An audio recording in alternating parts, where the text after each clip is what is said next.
The Mediterranean Sea, a cradle of civilization, ancient, beautiful, and steeped in history. Its azure waters have witnessed countless stories unfold across millennia. And sometimes, beneath its serene surface, it becomes the stage for intense geopolitical drama, a place where tensions simmer and occasionally boil over. On June 9, 2025, 120 miles off the coast of Gaza, a region fraught with conflict and humanitarian concerns, a British-flagged yacht, the Madeleine, sailed into these contested waters. On board, carrying humanitarian aid destined for the people of Gaza, was Swedish climate activist Greta Thunberg, a figure known for her unwavering commitment to social causes. But their journey was not to be unimpeded. The Madeleine was met by the Israeli Navy. The yacht, a symbol of peaceful protest, aimed to challenge and break the existing Gaza blockade. The Navy, tasked with enforcing that very blockade, aimed to stop it, setting the stage for a tense confrontation. The standoff instantly became global news, capturing headlines and sparking conversations around the world, igniting fierce debate across political spectrums and social media platforms. Was this a matter of national security, a legitimate exercise of naval authority, or an act of high seas overreach, a violation of international norms? The activists, a diverse group led by the Freedom Flotilla Coalition, a long-standing advocate for Palestinian rights, orchestrated the confrontation deliberately, seeking to spotlight the ongoing humanitarian crisis in Gaza and challenge the blockade's legitimacy. Israel, however, dismissed the mission as nothing more than a publicity stunt, a calculated attempt to delegitimize its security measures. Ultimately boarding the vessel and towing it to port, effectively ending the activists' attempt to reach Gaza. In the aftermath, both sides hurled accusations, each painting a starkly different picture of the events that transpired. Kidnapping, propaganda, performative activism. Was this a legitimate act of civil disobedience, a peaceful protest against injustice, or a deliberate provocation designed to incite conflict? Depends entirely on who you ask, and where they stand on this deeply divisive issue.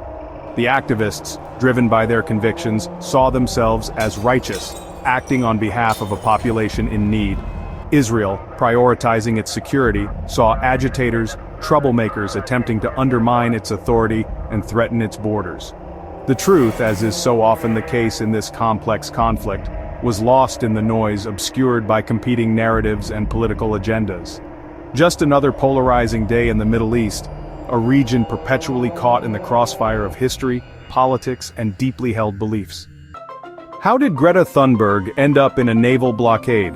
Known for climate activism, Thunberg expanded her focus, linking environmental justice to human rights. Her presence on the Madeleine guaranteed global attention. At a press conference, she framed the mission as human solidarity, not politics, delivering aid where governments failed. Critics called her naive or a pawn. Israel accused her of demonizing the state. For Thunberg, the mission was simple: challenge the blockade, deliver aid, and force the world to look. The Freedom Flotilla Coalition, organizing for over a decade, believes the blockade is collective punishment. By sailing, they aim to break the siege, symbolically and literally. With Thunberg aboard, the world couldn't look away. The mission was now impossible to ignore. The Madeleine set sail from Sicily on June 1, 2025, loaded with baby formula, rice, medical supplies, and hope. The small crew, including French MEP Rima Hassan, knew their cargo wouldn't solve Gaza's crisis, but the act was symbolic. Along the way, they rescued 4 migrants adrift at sea, reinforcing their humanitarian image. Israel countered by mocking the aid's small scale, calling the mission a dangerous stunt. The activists' real goal, to be stopped, creating headlines and sparking debate, they prepared video messages for their likely capture. The voyage was less about aid, more about challenging the blockade. The Madeleine sailed straight into confrontation, carrying a message as much as supplies. The world was watching, waiting for the inevitable clash. The stage was set for a showdown. Before dawn broke on June 9th, under a sky still cloaked in darkness, Israeli naval vessels moving with precision intercepted the Madeleine in international waters far from any coastline. Radio warnings were issued repeatedly, clear and firm. The activists, unwavering in their mission, refused to turn back, holding their course. Israeli commandos, highly trained and disciplined, boarded the yacht without violence, maintaining a controlled approach, quickly taking control of the vessel and detaining the crew, ensuring the safety of all involved. The Madeleine was then towed to the port of Ashdod under naval escort, effectively ending the protest at sea and bringing the voyage to an abrupt close.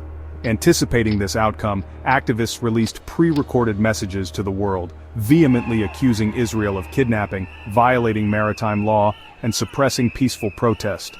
Greta Thunberg's video message, shared widely across the internet, went viral almost instantly, rapidly fueling outrage and sparking intense debate online.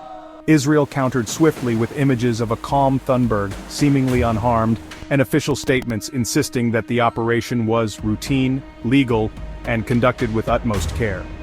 The activists, however, remained steadfast, claiming state-sponsored piracy on the high seas, while Israel firmly maintained that it was lawful enforcement of maritime regulations. Both sides aggressively pushed their narratives, each seeking to control the public perception. The world, watching closely, saw two very different stories unfolding.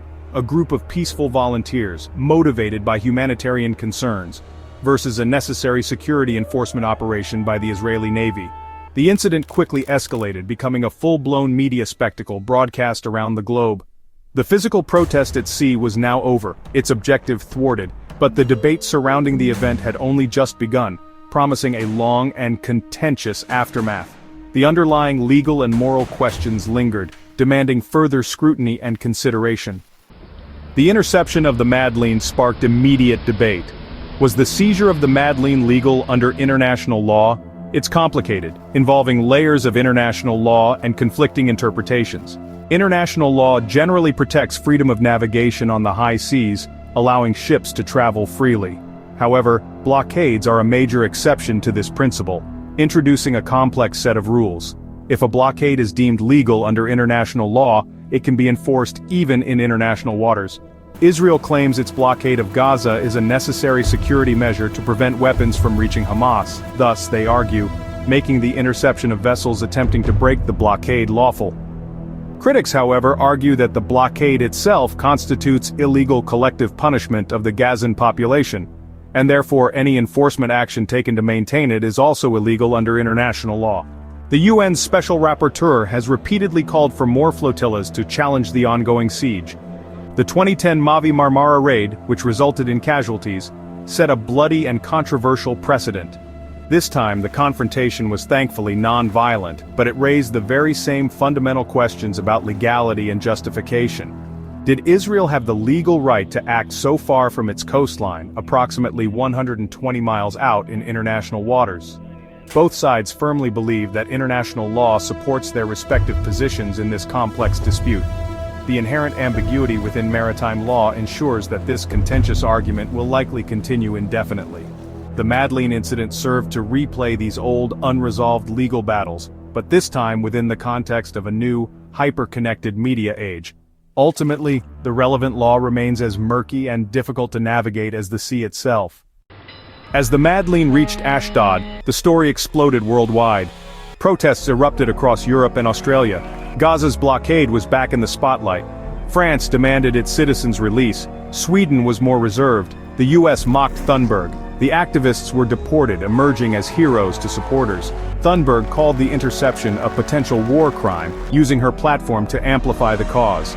Israel insisted it acted lawfully and would continue enforcing the blockade. The incident solved nothing, just deepened divides. Was the blockade legal? Was the mission humanitarian or a stunt? No consensus. The aid eventually reached Gaza, but the crisis persists. The blockade remains, and so do the questions. For a few days, a small yacht forced the world to confront a storm with no easy answers.